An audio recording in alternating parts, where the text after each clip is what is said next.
Do the tough things first. Ray Zinn now imparts his management philosophy in Tough Things First. Zinn covers the gamut from the essence of human happiness Having value is key to human happiness. to the downside of venture capital for entrepreneurs, Venture capital can be the antithesis of entrepreneurial spirit. the essence of entrepreneurial discipline. An entrepreneur without determination is truly an oxymoron. Ray Zinn, Silicon Valley's longest-serving CEO.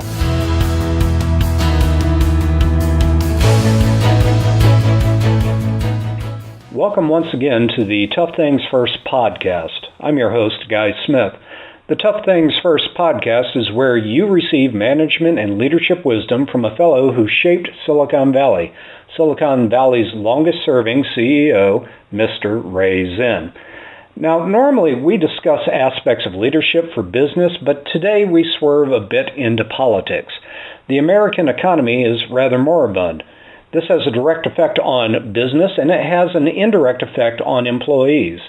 Until our economy escapes the doldrums it has been in for the last 8 years, everyone's prospects look rather bleak. So, Ray, let's talk economics. I read in an article you recently published that you have noticed how the lagging U.S. economy suppresses corporate growth in the semiconductor industry by restricting their R&D investments, which in turn restricts creating the next big thing. How else does slow economic growth hinder things? Okay, well, let's break this thing down in two parts.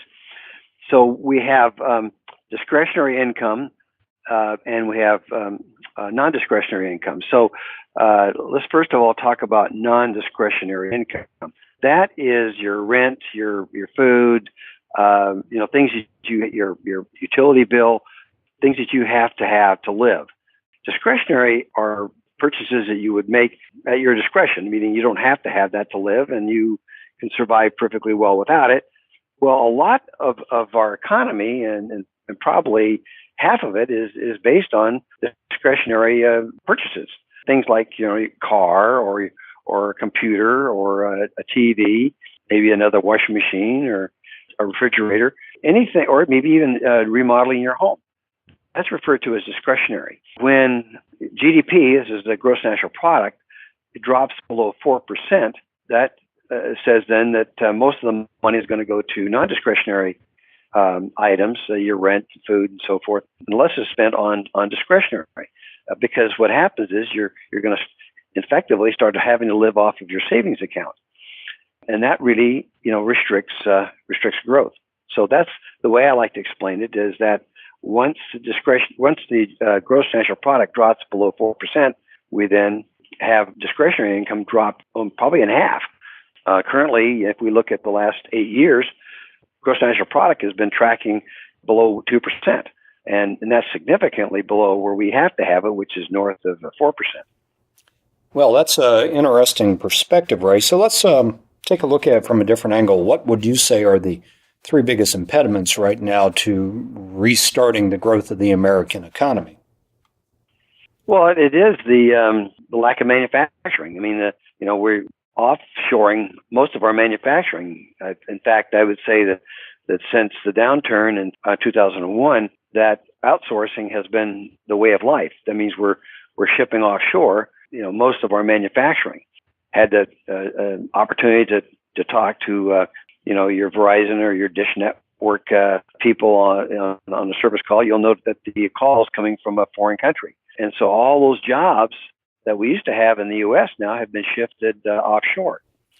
Well, economics and politics are interlinked, so maybe you can give some advice to the audience. What should people be communicating to their elected representatives this election year? Focus on the economy, as I think Clinton said back in his days, he says it's the economy, stupid.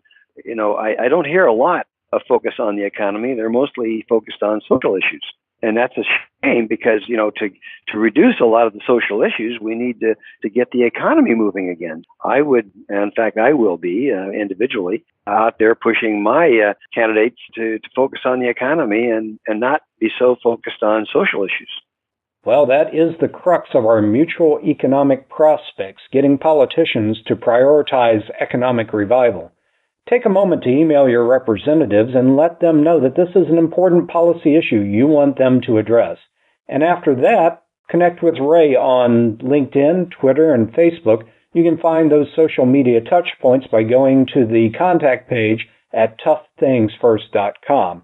And be sure to catch the next episode of the Tough Things First podcast, where Ray will speak bluntly to executives and startup entrepreneurs alike by discussing about being able to focus and employing filters while avoiding blinders.